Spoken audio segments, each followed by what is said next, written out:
Yo, welcome back to the MMA Fight Round. Thanks for tuning in. If you are new, it is your boy Chris, and I'm back with another picks and predictions video, this time for UFC 303. Alex Pereira taking on Jiri Prochazka in the main event. Hope you guys like, comment, subscribe. Let me know what you guys think of these picks in the comments, and let me know your picks in the comments as well. Let's break it down, man. Leading off the card, we got Vinicius Oliveira taking on Ricky Simón. Big step up in competition for Vinicius Oliveira, but this is what happens when you're knocking out guys with a flying knee in the third round and you're calling out dudes like Umar Nurmagomedov. So I think, these fighters, they should take notes on this dude and what he's been doing. Ricky Simón is a former top 10 bantamweight, so to be getting this guy in your second fight, it shows a lot of hype. Ricky Simón, he's more known for his wrestling, but he's gotten it done with the hands before. We saw it against Jack Shore. He caught him with an overhand right and then dropped him. It dropped him and he put him in an arm triangle. It was a club and sub finish for him there. But he's on a 2-fight losing streak now to Jourdain and Mario Bautista. Top level talent where, he got outstruck and outpaced in both of those fights. He wasn't able to get the takedowns, and when he can't get the fight to the ground, he seems to let the fights get away from him. So, he spent a lot of those past two losses fighting on the back foot. His striking wasn't as fundamental as Jourdain and Mario Bautista. So, those guys, great fight IQ. They were able to make the right reads and start putting it on him. Is Vinicius ready for this level of competition? Is the question. He's definitely got the striking advantage in my opinion. His striking is very unorthodox and he has a ridiculous pace. His forward pressure, he's forward pressure all the time, looking to end the fight, and he's got a great calf kick. He's gotten taken down and controlled by Bernardo in his debut, but he made Bernardo work for every second of that control time that he earned. Vinicius was relentless and he never really gave up on himself. So those are qualities he's going to need in this matchup, because I don't think it's a matter of if, but really when he gets taken down in this fight. I think Ricky's got all the tools to get this fight to the ground, and he's a good chain wrestler who's had 5-round experience before. But Oliveira, he does a great job of giving different looks with the stance switches, and he's throwing with fight-ending power from so many angles. I think this could be a fight where Simón is winning until he isn't, or Simón can just grind him out for 3 rounds. If Simón can't keep Oliveira down, then Oliveira will have better minutes in the feet, on the stand-up. Given that he's always been hittable, and he's up against a guy who can end it with one punch, I really can't bet Simón here. I think it's dog or pass, and for the pick, I gotta have to go with Vinicius here. It's an extremely tough fight, but a fight that I think he can win. And if he does win, he's going to win in good fashion. I think he finishes Ricky Simón. If Vinicius can keep Simón on the back foot and put his unorthodox striking to work, I think he can get a finish in this fight. So give me Vinicius by finish. I think the knockout prop is gonna look good because he's now a plus 200. Big underdog in this fight, and I think he gets it done, man. Next up, we got Tsuruya taking on Carlos Hernandez. The UFC is doing Hernandez no favors with this matchup. I mean, this guy has struggled with, every grappler he has faced. And this time he's up against a guy who, from the tape I've watched, is nothing but a grappler. Tsuruya, undefeated, 9-0 with 8 by finish. He's got next level grappling though. He's been doing it since he was 3 years old. His father is his coach. He's not just a jiu-jitsu player. He's got 4 wins by ground and pound. He doesn't rush anything. He's also looking to deliver damage wherever he can. If he's got you in the clinch, he's throwing shoulder strikes and short elbows. And if he's got you on the ground, he's throwing ground and pound. He's just an always active grappler. And that's been Hernandez's weakness since he's been in the UFC. Against Alan Nascimento, it only took a few minutes for him to wrap up his back and eventually get the finish in the first with a rear naked choke. And then against Tatsuro Taira, former training partner of Tsuruya, he tried his chances grappling Taira, and he even took him down, but he ended up getting reversed and controlled for that entire rest of the round, of the first round in that one. And then, you know, he got finished with a mean overhand right that led to the ground and pound in the second round. Now, he has made some changes though.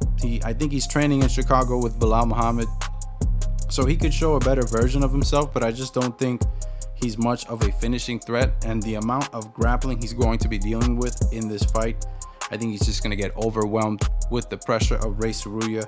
Ray Tsuruya is going to shine in this spot. I say he gets it done inside 3 rounds. Tsuruya is a world-class grappler, and that's proven to be the kryptonite opponent for Carlos Hernandez. I'm picking Tsuruya here by finish, submission finish here, or ground and pound. I think, you know, we've seen him get it done in multiple ways, so I would just, you know, and the line has blown up for this guy who's making his debut. So, you know, maybe a parlay piece, but or a knockout prop, looking for something here. Just money line betting him at that much of a favorite is too much for a guy making his debut though. But he is the pick. Ray Tsuruya by finish. Next up, we got Martin Buday taking on Andre Arlovski. Martin Buday has not been outstanding, but I think he can beat a 45-year-old, and I hate to say it, washed up Andre Arlovski. You know, Buday, he looked bad in his last one against Gaziev.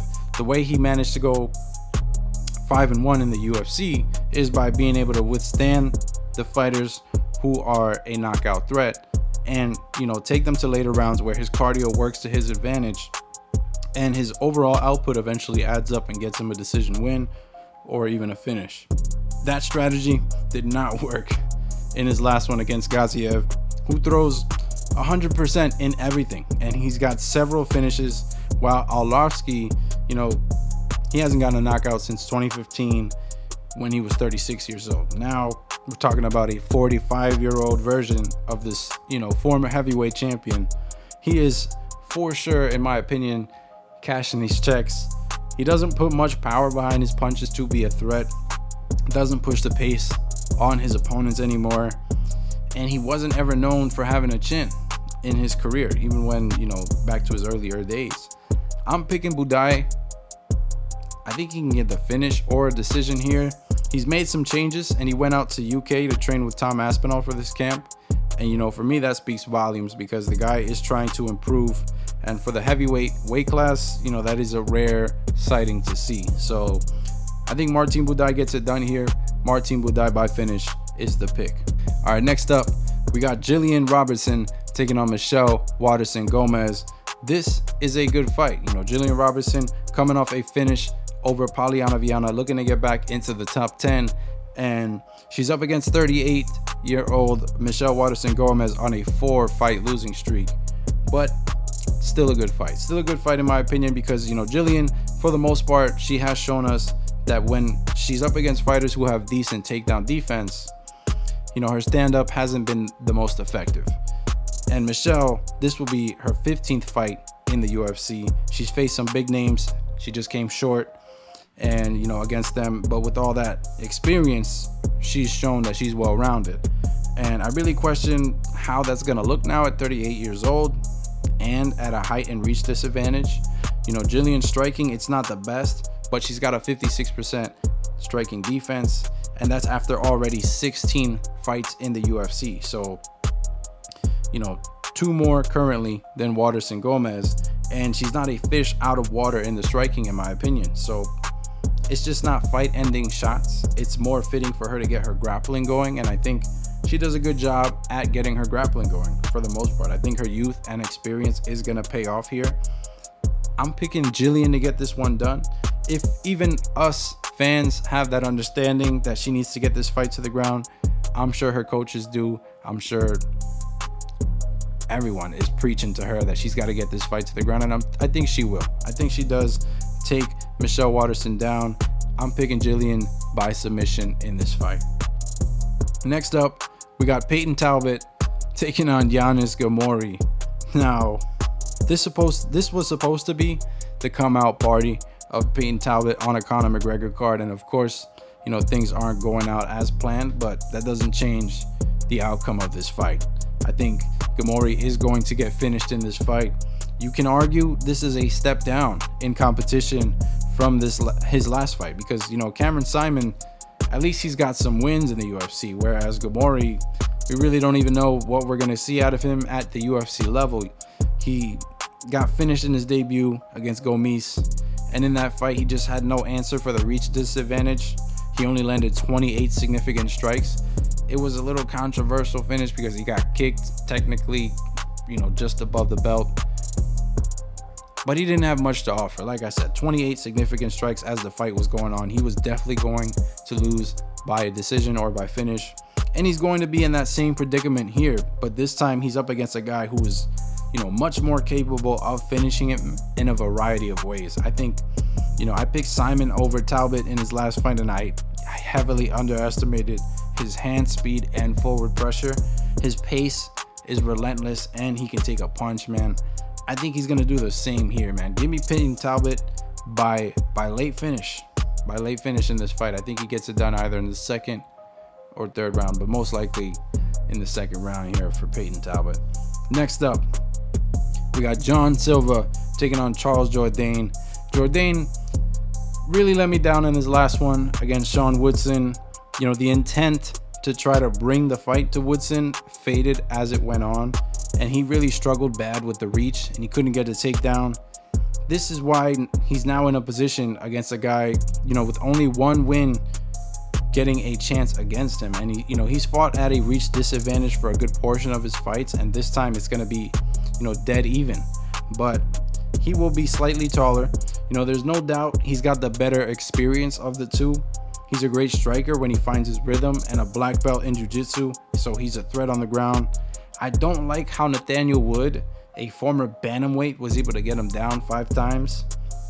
I just feel like he's had opportunities to shine and just came short. And the question is, how good is this prospect John Silva? You know, 9-fight winning streak, finished 8 of those in the first round, won a decision on Contender, and he was putting the pressure until the last second. He showed good cardio in that fight, and he threw with bad intentions every round.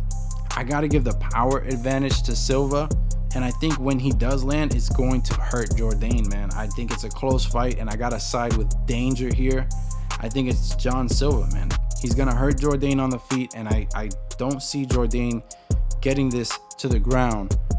John Silva by late finish or decision is the pick in this fight for me, man. Next up, we got Cub Swanson taking on Andre Fili. Fili returning 4 months after getting knocked out bad by Dan Ige in the first round. And at this point, you know, I gotta question the fight IQ from Andre Fili, because, you know, he's gotten knocked out by the same right overhook on, you know, in the majority of his fights, man. All of his knockouts, same right overhook, man. So I don't know if he's just not seeing it.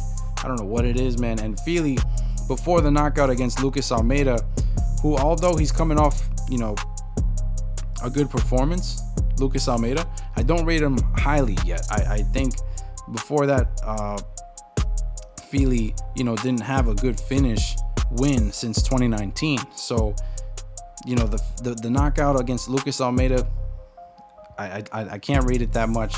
And then just didn't get a knockout before that since 2019. 4 years later, he gets a finish, and it's not over the best competition. So Fili is a big featherweight, though. He's got good striking. Overall, he's well-rounded in the grappling, even though he's yet to register a submission win in the UFC.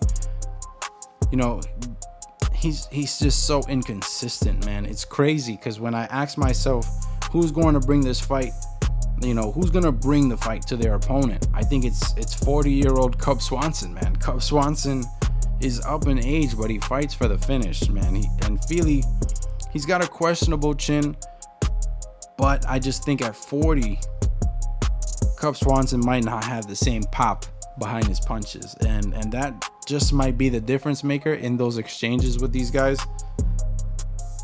I think Fili wins it by decision. I am super low confidence with this pick, man. I think Swanson, he can definitely win this fight, and if he does, he probably knocks out Andre Fili. But Fili is the much bigger opponent, and I think he can get this one done by decision. I can see a bounce back performance here by Andre Fili. Up against Swanson, you know, he took some time off, but he's always a threat with the striking. He's just slowed down a bit, and you know, that comes with the age. I can't pick 40-year-old Swanson here. I got to go Andre Fili by decision. Next up, we got Joe Pyfer taking on Marc Andre-Barriault. You know, Pyfer, I don't think he's been fraud checked in my opinion, man. If that fight with Hermansson was 3 rounds, he would have gotten his hand raised. He outstruck Hermansson those first 2 rounds and just tired out, man. So the cardio, you know, is a bit of a question mark in the 5 rounders, but he's dangerous early, and I think that's all he's going to need in this fight. You know, Marc Andre, he is very hittable. He's very close to having a negative striking differential. He does not do well when under pressure, and he has got a habit of letting his opponents dictate how the fight is going to go. So I think Pyfer gets this one done. I think Pyfer isn't going to give Marc Andre what he needs to win. Marc does his best when he's in the clinch, and Pyfer is the bigger of the two, so I don't know how much that's going to work in Marc's favor. I think Pyfer gets this one done by finish, man. Pyfer by finish is the pick for me. Maybe, I think in the 1st or 2nd round, I think he gets it done under 2.5. Joe Pyfer by finish is the pick. Next up, we got Michael Page taking on Garry. This one is going to be tricky. I've been going back and forth because it could be a snooze fest, or it could be very high level. You know, Garry, he's done a great job of utilizing his height and reach to his advantage. Stick and move fighter with 3 knockouts and 4 decisions in the UFC. Overall. Sorry. And I can't say I was impressed with his performance in his last one, but it's hard to criticize him since, you know, he came out of that fight barely a scratch against dangerous guy like Jeff Neal. You know, he's committed to shoot the box in Brazil, and I think that's going to do him a lot of favors. He gets to work, you know, with one of the best grapplers in the game, Charles Oliveira. So, you know, there's no doubt he is improving and adding more tools, whereas Michael Page, 37 years old, we know at this point what we are going to see from this guy. He's got great stand-up, also utilizes his height and reach very well, and that's why I think we could be in for, you know, either a very boring fight where these two are, you know, just on the outside, or a very technical fight. You know, Michael Page only landed 41 significant strikes against Holland. It was a very, you know, unserious fight in my opinion. There were moments where he would hurt Holland, but he didn't get aggressive. Instead, he would just, you know, taunt the fans with his antics, and I just don't like that. I think he should be aggressive at all times. His takedown defense has always shown up, so I think we are in for a stand-up fight here. I think I gotta go Garry for the pick, man. I think he's going to be the faster of the two. They're both relatively the same, but you know, Garry is much younger. The move to Brazil, maybe he tries, you know, to get the fight to the ground and show off some grappling. I just think Garry can bring more tools to this fight, and it's up to him to show it, man. I'm gonna go Garry by decision for the pick. Next up, we got Mayra Bueno Silva taking on Macy Chiasson. I picked against Bueno Silva in her title shot. I felt Pennington had all the tools to get to give Silva problems, and you know, Silva got outstruck every round besides the first. She never diverted from the grappling game plan and looked very one-dimensional in my opinion. You know, I don't favor one-dimensional fighters, and I think Chiasson, she's got a good opportunity to shine here, but she's got to be aware of the BJJ threat for 3 rounds, all 3 rounds of this fight. You know, when Macy fought Raquel, she got finished going for a takedown, and we know Mayra is famous for that front anaconda choke, but Chiasson, I think she has improved since. She's gotten it done with her striking and on the ground. She's got 2 knockouts and 2 submissions in the UFC. She was able to dominate in the grappling with Pani Kianzad in her last one. She's a lot more consistent than Bueno Silva, in my opinion, and she's going to show that when they match up. You know, Chiasson will have the advantage in the striking, and if she's the one dictating the pace of the fight, she's going to either run away with this on the scorecards, or she can even finish Silva. She's got a 5-inch height difference and a 6-inch reach disadvantage for Silva here. Chiasson, I just think she has all the advantages here. I think she styles on Silva. She has the potential to style on Silva. Silva is always a threat in the jiu-jitsu, don't get me wrong, but in the striking, I just think it's been a bit more wild.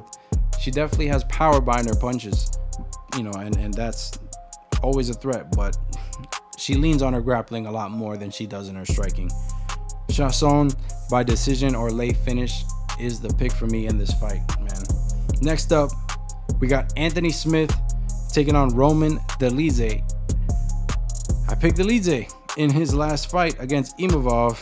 That's probably the worst pick I have made on my channel, for sure. Dolidze, he got outclassed against Imavov, but Imavov obviously nothing like Anthony Smith.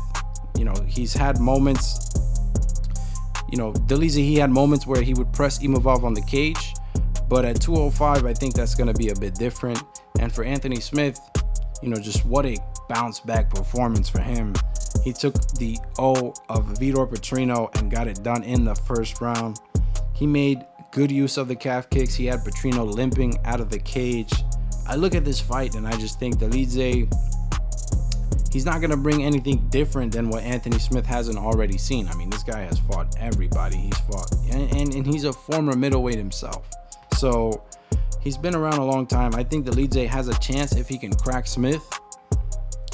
But Dolidze is just a wild card. You don't know what you're getting out of him. And he took this fight on such short notice. I think for now, my pick has got to be Anthony Smith here. He's taking this fight, Dolidze, on such short notice, and Smith as well. But I think he's much more experienced in these short notice fights. He's always stepped up to the competition. I think Anthony Smith gets this one done by decision in this fight, man. Dolidze, very durable, so I think Smith gets this one done by decision. Next up, we got Diego Lopes taking on Brian Ortega. I picked against Ortega in his last one. I felt the long layoff and the hand speed of Yair was going to be too much, and it was in the first. He got dropped, in the first round, but in classic Ortega fashion, he was just able to withstand the early war and find a way to get his own grappling going. Can't forget to mention that Yair has absolutely zero grappling ability. So, another one-dimensional fighter who went from lock of the week candidate to now on my do not bet list. Ortega, he showed all his tools that night, but mostly it was his grappling that got him the fight. And against Diego Lopes, I think that's going to go much different, in my opinion. Diego, he's just been on a roll lately. Finished his last 3 fights in 90 seconds or less. And what impressed me the most is his pressure and power. He doesn't just, rush in. He's a finisher, but he's technical. And against Sadiq Youssef, he just mauled him. And Sadiq, he walked him down. He showed him no respect.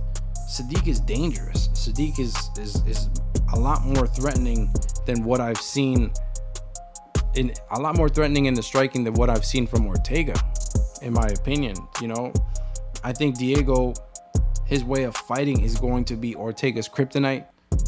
I'm picking Diego Lopes here by TKO. I think he's going to beat him up, or we can even see some grappling transitions. But these two are always looking for the finish, and they match each other in the ground very well. So we could see a slugfest.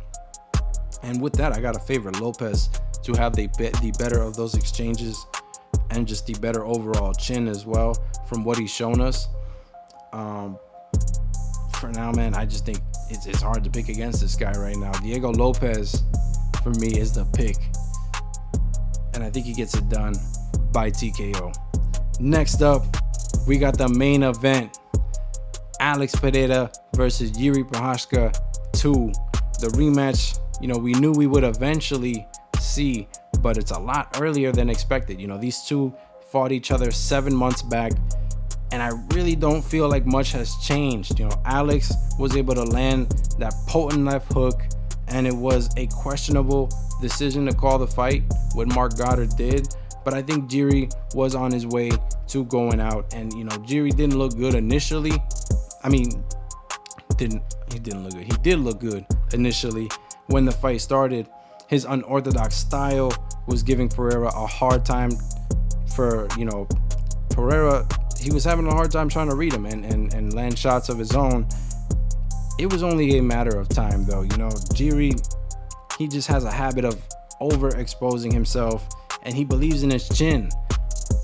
But, you know, with that approach, considering, you know, he's been knocked out in the past, maybe he fights differently.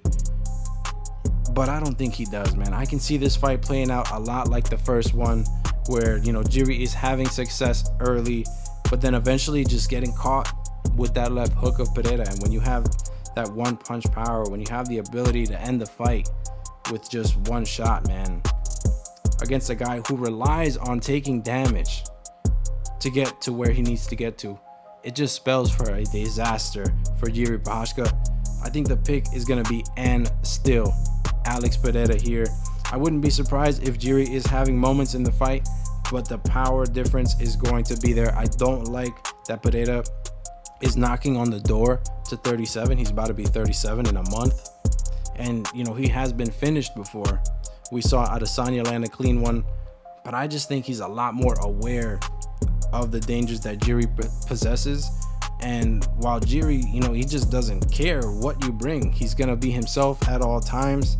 And Alex Pereira, a lot more fundamental. I think he's going to read him again and find that left hook.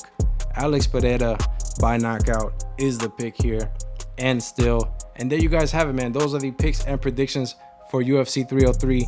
Let me know what you guys think in the comments. I'm out of here. Peace, man.